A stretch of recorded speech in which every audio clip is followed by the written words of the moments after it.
Yo, salut les investisseurs, c'est Guillaume du blog investirparisportif.com et aujourd'hui on se retrouve pour un nouveau pronostic. Mais avant toute chose, je t'invite à t'abonner pour recevoir toutes mes futures vidéos et futurs pronostics. Allez, c'est parti.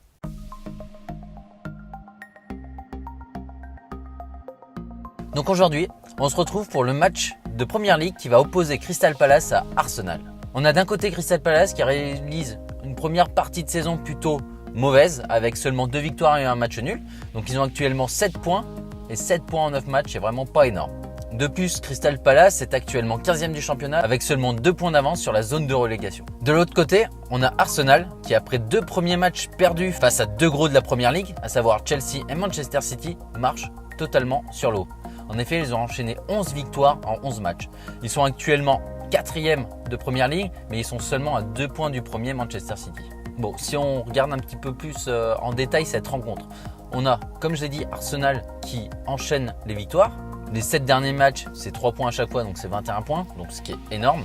Et sans parler purement du résultat, je trouve qu'Arsenal développe un jeu très séduisant et surtout qu'Unai Emery a surdonné pas mal d'étincelance à cette équipe qui en manquait pas mal lors des dernières années d'Arsène Wenger.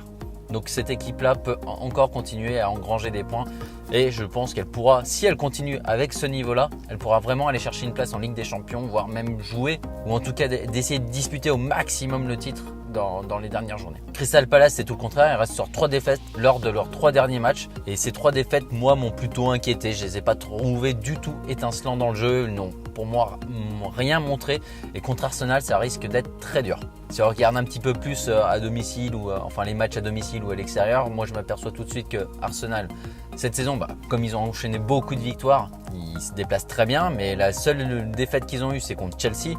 Et encore, ils ont perdu à la 81e minute, puisqu'ils étaient menés 2-0 dans un match à rebondissement, et puis après, en première mi-temps, et ils étaient arrivés à la fin de cette première mi-temps à recoller au score. Et la deuxième mi-temps avait été beaucoup plus équilibrée, mais ils avaient craqué dans les dernières minutes de ce match.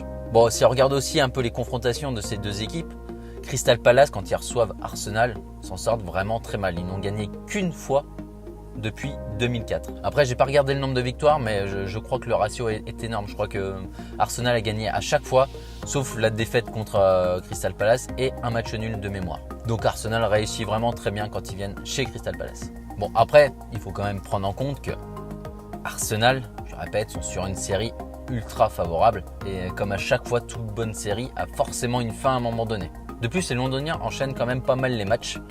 Et donc, quel sera l'état de fatigue suite à cette journée de Ligue Europa, même si Unai Emery a pas mal fait tourner l'effectif lors de ces coupes européennes. Mais à un moment donné, la fatigue pèse toujours un petit peu sur l'organisme. Donc, quel sera l'état de fatigue de cette équipe d'Arsenal? C'est un point qu'il faut prendre en compte. Bon, maintenant, on va passer au pronostic.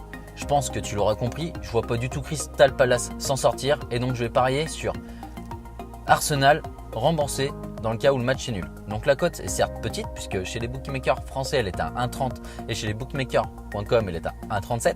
Elle est certes petite cette cote, mais pour moi elle est encore une fois value comme la semaine passée.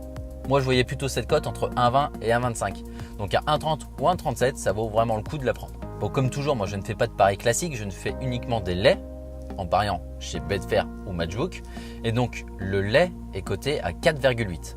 Je te rappelle ce qu'est un lait, c'est je ne pense pas que sur ce match-là, donc Crystal Palace va gagner. Bon, en attendant, je te souhaite un bon prono et surtout un très bon match qui j'espère sera riche en buts. Et si tu veux tester gratuitement mes pronostics VIP et ce pendant 15 jours, tu n'as qu'à cliquer dans la description et te laisser guider.